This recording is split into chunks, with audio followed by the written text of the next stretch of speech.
What's going on, everyone? Isaiah Henry here with First Position Real Estate. Hope you guys are having yourself a great afternoon.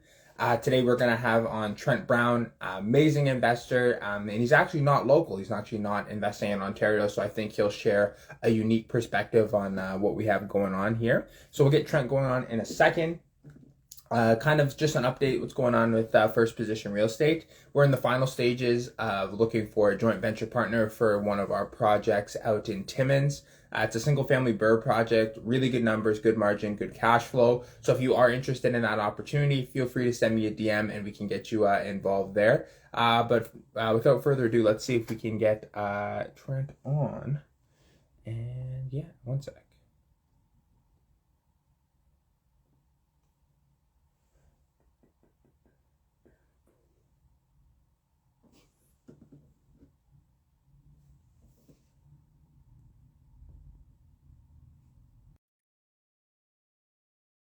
Invite there. Also, for any of you guys who watch this now or watch this later, if you have any other guests, please send me a DM. Trent, what's going on, man? Isaiah, hey buddy. Good to How see are you. you today? I'm doing great. Beautiful sunny day here in BC. How are you doing? I'm doing well. I'm doing well. I'm not gonna lie, the way the light's hitting you, man, I'm liking it. I'm liking what's going on back there. This is natural. This is just by a window here. Oh, I like that. See, you got all the lighting tips. That's awesome, man. Well, thank you so much for joining me today. I really appreciate it. Trent, for those of people out here who don't really know you, why don't you give me a 30-second intro, who you are and who you are in terms of real estate? Yeah, for sure. Well, like you said, I'm Trent. Yeah. Groundbreak Properties is my company, and I help people, feel secure about their futures. Typically, young families or people heading into retirement, probably, and I do that by giving them just like a simple way to invest in real estate, very hands-off solutions, and to generate some extra income and build long-term wealth. I'm typically the active partner in venture partnerships or people looking to do some private lending, stuff like that. Awesome, man. Sounds like you are the ideal active partner, and we're kind of going to break that down today in our little chat. I have three questions for you, Trent. If it's cool with you, I'll dive in. Yeah, go for it. Awesome, man. So, like we said, joint ventures are a big pillar of your business, and they're the same for me.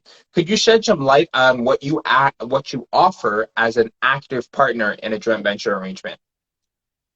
For sure. I mean, yeah, I'll go into detail. I can give kind of a Yeah. high level concept, or I can really break it down. But it's a lot. I would urge, just to take a step back. I would urge. I don't know how experienced your followers are with, investing is kind of all over the place. Some super experienced, some just starting out or looking to find an active partner. But when I first looked into this, I thought I knew what joint ventures were. You may have had a similar experience, but it was like, oh, totally get it. Joint ventures make sense. Typically 50-50, one person brings this, one person brings that. And then it wasn't until, I really started digging into it and getting a bit more experience with it that I was like, I didn't really know. There were puzzle pieces missing that once they found a place, the light bulb went off, and I was like, oh, this is a joint venture. This makes sense. This is what an active partner does. So anyone that thinks they might know or they're not too sure, definitely reach out to somebody like Isaiah or myself, or do a bit more research, because there are some little nuances that are like, oh, it totally makes sense. So, um, but as an active partner, I would say from start to finish, there's things like having access to deals, or being able to find and analyze deals, or having a team of people. I know you have a great team of people that are helping you find deals, and so constantly having that deal flow come in and having access to that's something that an active partner typically brings. um, and it's already analyzed, right, and screened, so it's like, here's a great deal and here's why. They're bringing that to you. You've got a team of mortgage brokers, lawyer, investor, contractors. If you have a coach or a mentor, I mean, you have access to that network. You're backed by that. That's something that I bring. Even managing basically all the work that goes into the investment, right? It's if there's renovations, you're managing the contractor, and typically the passive partner, is going to be involved and aware of these decisions, but they're not the one really stressing about it or on the ground working with the person or however that system is set up. So you're getting that. You're filling the units with whether you're the one screening tenants or you're dealing with the property management company. That's a huge thing for like the longevity and success of the investment. If you're holding the property, it's what sort of tenants are you getting in there, and so you have a lot of control over that. And I would say for people um, that maybe want to do it on their own but don't have as much experience, and they're like, well, I'll just get a property management company. You can absolutely do that. Again, I would urge you to look into what all goes into a joint venture agreement, because Yeah, there's some major benefits to having somebody that is also has a stake in the property and it's their investment and they have some skin in the game, and who they're going to be filling those units with. They tend to care a lot more than um, there's great property management companies out there, but not all of them care as much about the quality of tenants or who's filling the unit, right? 100%, man. That's dead on. I feel the same way. Yeah. So there's that. There's managing the back end, like constantly analyzing the property to make sure that it continues to be profitable. Analyzing the market during the hold, if you need to be changing strategies or anything to increase cash flow, just optimizing the property. Um, I'm trying to think if there's anything of really it's all the work. Yeah. And I think you made some great points. Again, I could break down every single one of those points. We could do a full live on every single one of those points. But I think the big overall takeaway here is that it's more than just managing the property. Because I've had conversations with people and they want to do a joint venture and they're like, well, I can do everything you can do. Like, I don't really need you. And I'm like, okay. But you got to understand, like, each one of those points have so much experience and nuance. And like managing a property manager, everyone thinks you just call them and say, hey, manage my property, and then that's all you do, hands off. It's not actually like that when you're in it day to day. Like there's back and forth, you're managing, you're understanding what kind of contractors they're putting in there, you're running quotes, you're saying, hey, is this necessary? Is this nice? Or is this necessary? Right? That's a big thing that as an investor, especially as you and I as active partners, we understand because we want our partners to be profitable. I'm not painting the wall every time the tenant decides, oh, I want my bedroom to be a different color. If that Yeah, was the case, man, we'd have no cash flow. We'd be yeah, painting every single day. So understanding those nuances, what you can do, what you can't do, and again, what is nice versus necessary. So I think you did a great job breaking that down.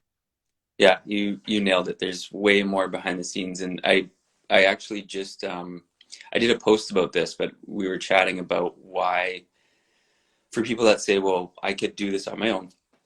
That's great. You totally can. A good question to ask yourself is if you haven't yet or you haven't in a while, why? What's stopping you? Because a lot of times that's where you might find an active partner that brings those things or those strengths or whatever, just fills those deficits or why you haven't invested yet. So there's that. I forget how it goes, but we hear that all the time. We're like, yeah, 50% of something is a lot better than 100% of nothing, right? If you're not going to be investing, or yeah, I think that there's just great win-win solutions for a passive partner looking to invest with an active partner. 100%. And again, like this passive partner investment avatar, it's not for everyone. I respect that. It's not for everyone. But if you are in that, working with a qualified active partner in whatever market is so key. So I love that. And, I'm happy for all the joint venture partners that are going to come either your way or my way. So that's great. I wanted to move on to a second question here. Mhm. Still in terms of the partnership conversation, I wanted to talk about equity versus debt partners. What's the difference, or could you explain the difference, and which one do you prefer in your business?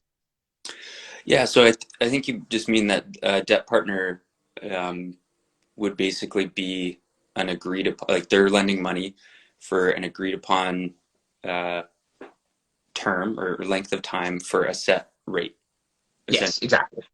So, um, right, that can be that's probably the simplest way to be investing in real estate if somebody's, using that money to be investing in real estate. Uh, right, you've just got your, for simple math, you're investing, let's say $100,000 for a year term at 12%. Well, that's $1,000 a month that you're getting Yeah. and your principal paid back to you. So that can be really great for, like, I see that for shorter term investments. Like people maybe want access if they're doing, sometimes it's like 3 months or 6 months or a year or whatever. Um, Whereas an equity partner is going to have a stake in, like, percentage ownership of the property itself, right? And those usually are, I mean, those are, I say usually because it really depends on the structure, but usually a bit longer term. Like a lot of times that depends on the length of the mortgage term, right? Like a lot of times that'll happen for 3 to 5 years, and I prefer, I like both. I think just for simplicity, um, the debt partners or private lending just makes things, if I can use that money, and that person gets a nice return, it's a Yeah. win-win. I'm doing all that work anyways. If I could have 100% of the property, I would say that's ideal. But there's major benefits to partnering with people in something like a joint venture, and that can be from whether they're bringing the qualification, right, for the mortgage or for the lending, and if they're even if they have skills. Like I really see value in partnering with somebody that has experience in different areas that I don't have. Uh, Nice. that would be in larger multifamily stuff, or just experience that they've had in previous maybe construction jobs or just whatever. I think that there's real benefit to that in learning from each other through that partnership, not just necessarily one person's bringing the money, the the qualification or the financing, and the other person's doing all the work. There's lots of other benefits to that. But Gotcha. So I the simplicity of the debt partner is great. It's money, term, return, and done. Nice. Okay. So I like that. I think it goes like, as every great question in real estate goes, like, what do you pick? It's like, well, it depends, like what you're looking for. You did Yeah, a great job. I've never heard it kind of broken down like that for debt partner. Money, term, return.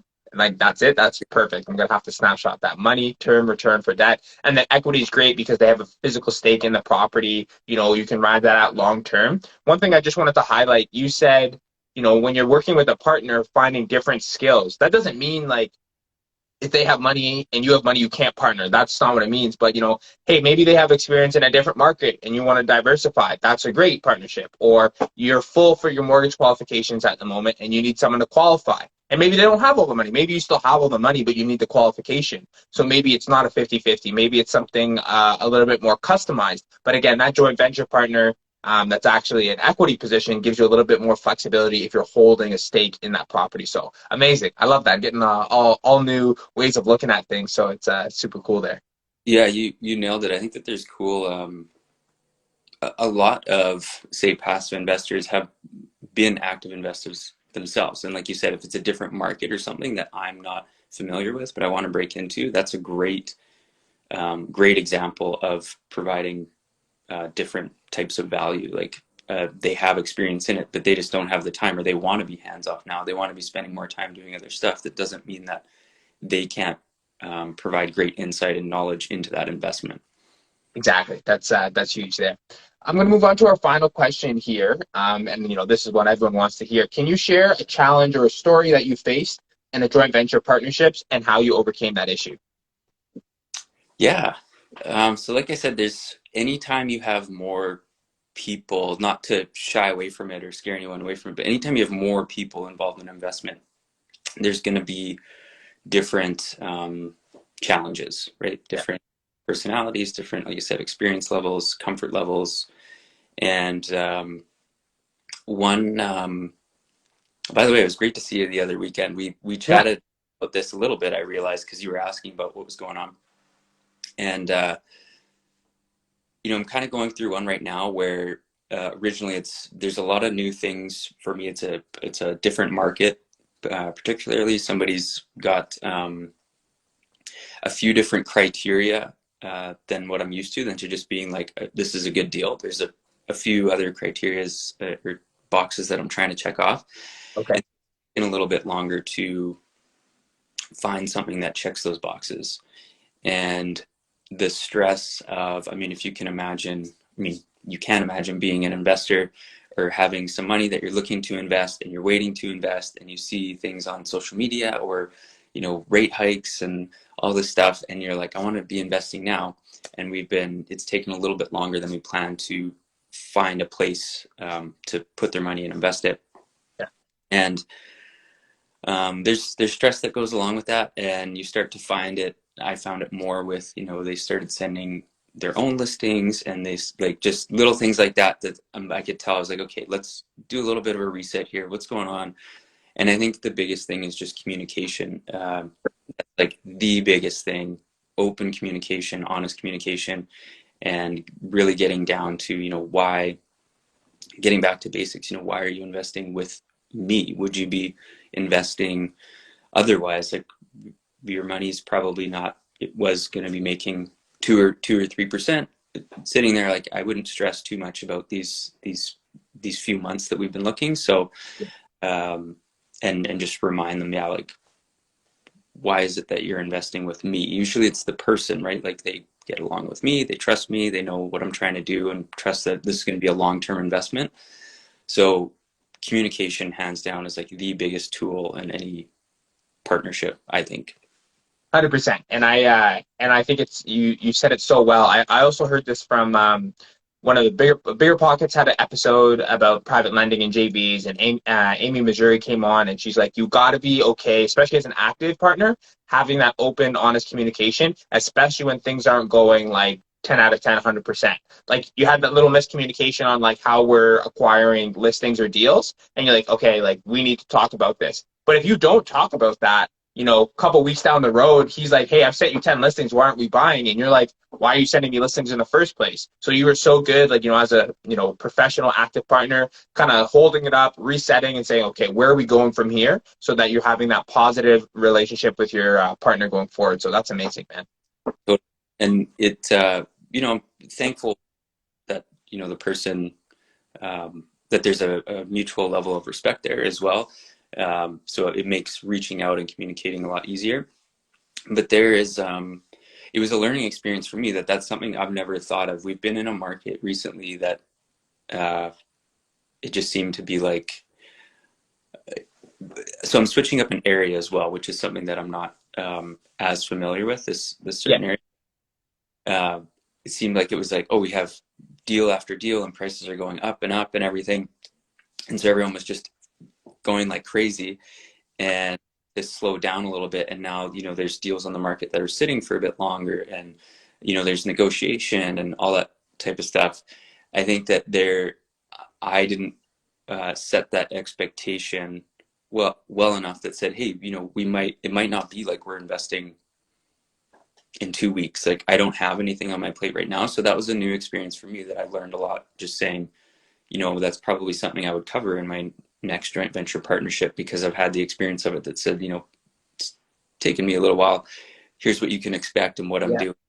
doing. I'm not just, sitting on my butt waiting for something to come across my plate. Like I'm actively trying to find you something. So No, yeah. that's great. I love that, and I love the insight you've given today on being an active partner, what a passive partner can look for, and kind of a little bit of the nuances of joint venture partnerships. Now, again, we could go into this for hours, but as out of respect for everyone's time, I think that's a great place to kind of pull pause there. Before we kind of wrap it up and everything, there is there anything else that you want to say to the listeners? Anything in regards to joint ventures or passive partners going forward?